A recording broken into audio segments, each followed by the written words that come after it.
This day in sports history. Hey there, and welcome to another edition of This Day in Sports History, a journey around the world of sports one day at a time. It's October 22nd, and on this day in 2012, the walls came crumbling down on Lance Armstrong. It's not like this is the day that the earth around Armstrong started to shake. The rumblings had been heard for the past 13 years, ever since Armstrong shocked the sporting world with his improbable comeback from cancer to win the 1999 Tour de France. People had been talking, journalists had been investigating, and fellow cyclists had been wondering. The cycling world had been embarrassed during the 1998 Tour, with a doping scandal blowing up in the early stages and percolating well after the race ended. The 99 Tour was supposed to be a clean tour, but as it turned out, it was far from it. Armstrong went on to win 7 consecutive Tours de France, ending with the 05 Tour. He retired after his 7th Tour win. Armstrong vehemently defended his Tour wins, talking about his grueling preparation for race season, and he threatened lawsuits against anyone who accused him. Lance, along with the governing body of the sport, UCI, maintained he'd never failed a drug test. But then there were rumors of tainted samples and a cover-up.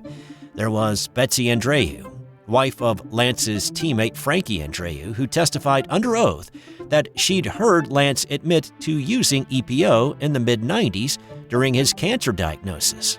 There was Emma O'Reilly, the soigneur for Lance's US Postal team, who overheard conversations between Lance and other team members about their doping practices while giving post-race and post-workout massages.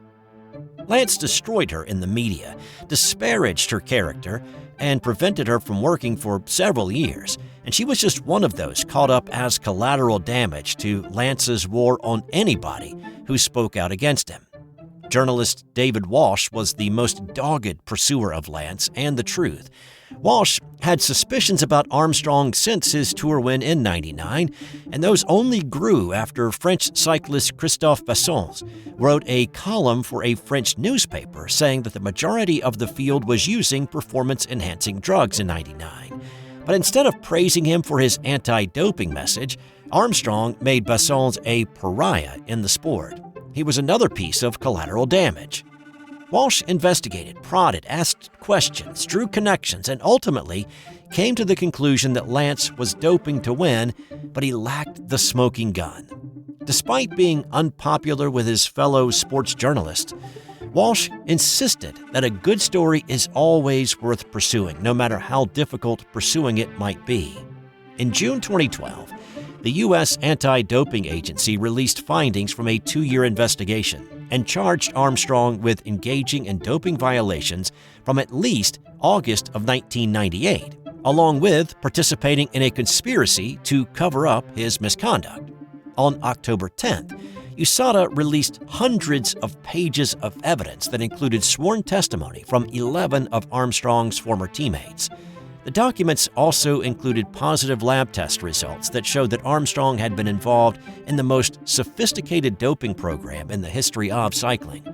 That forced the hand of UCI to announce on this day in 2012 that Lance Armstrong would be stripped of his 7 Tour de France titles and banned from cycling for life. But here's the thing, and I've contended this for a while, and others have agreed, that what truly brought Lance down was his own ego. If he had stayed retired from cycling after '05, the rumors would have still swirled, but he would have skated by. He'd still be a 7-time Tour de France winner. He'd still be pursuing cancer research and fundraising for Livestrong. He'd still be a hero to millions and encouraging people to get out and ride their bike. But he did come back to the peloton to race the 2009 and the 2010 tours, and because of that, he opened himself back up to blood testing, a science that had gotten a lot more sophisticated in the years since his first retirement. Samples from those tours were shown to be fully consistent with blood manipulation, including EPO use and blood transfusions. Hubris. It gets you every single time. On this day in 1989, The rivalry between Formula One teammates Ayrton Senna and Alain Prost exploded to the surface after bubbling for quite a while. The Brazilian Senna and the Frenchman Prost were the top two drivers in the point standings heading into the second-to-last race of the season in Japan at Suzuka. Prost had a substantial points lead, but Senna still had a shot at the championship if he could pull off 2 wins and a Prost DNF or 2. The McLaren teammates have been rivals for years, but earlier in the season at Imola, Prost finished second to Senna and said after the race that orders were not followed by his teammate and that he wanted nothing to do with him after that. Now, prior to the race on this day, Prost told anybody who would listen that he was not going to open the door for the Brazilian.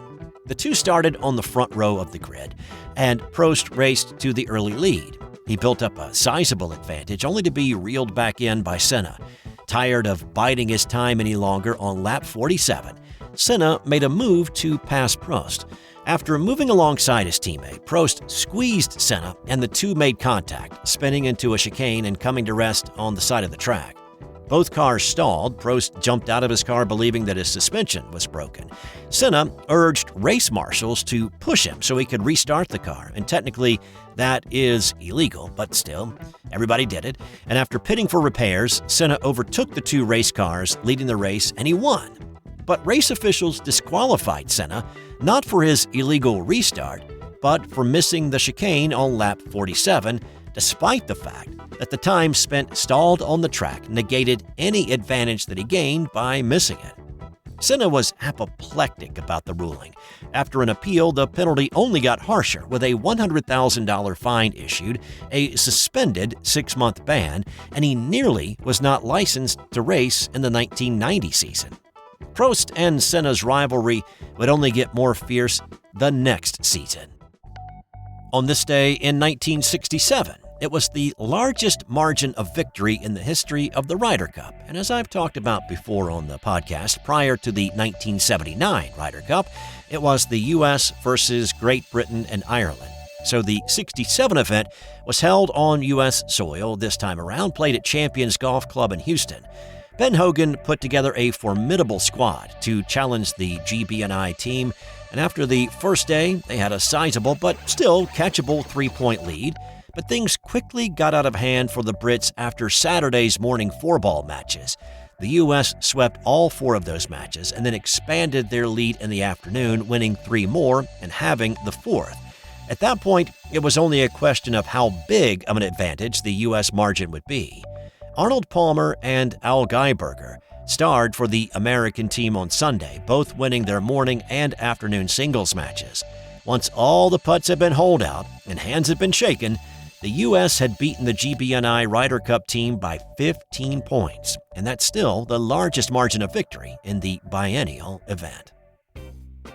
On this day in 1975, the World Football League shuttered the windows and closed up shop. The WFL was just in its second year, but the league had been hemorrhaging money since the beginning. The 10-team league was trying to compete with the NFL, but failed to secure a television contract or much interest from fans. Attendance at games around the league was a dismal average of about 13,000. By a vote of 6-4 on this day, the owners decided to cauterize the wound and stop the bleeding after Week 11 of the 75 season, leaving about 450 players, coaches, and support staff without jobs. The league is estimated to have lost around $30 million in its less than 2-year run. On this day in 1950, the Los Angeles Rams beat the Baltimore Colts 70-27. But this wasn't the only game in which the Rams scored a bunch of points that year. They scored 65 the following week in a win against Detroit, and they put 51 on the board in their final regular season game against Green Bay. And they still hold the record for the highest points per game average with 38.8. And on this day in 1993, the movie Rudy, starring Sean Astin as Daniel Rudy Rudiger, Ned Beatty as his dad, and Charles Dutton as Fortune, was released in theaters. The film also included appearances by Jon Favreau and Vince Vaughn in their first film roles. And time now for today's non-sports Did You Know? At 305 feet, the Statue of Liberty is the tallest statue in North America. That's all I've got for you today. Be sure to check back in tomorrow for another edition of This Day in Sports History.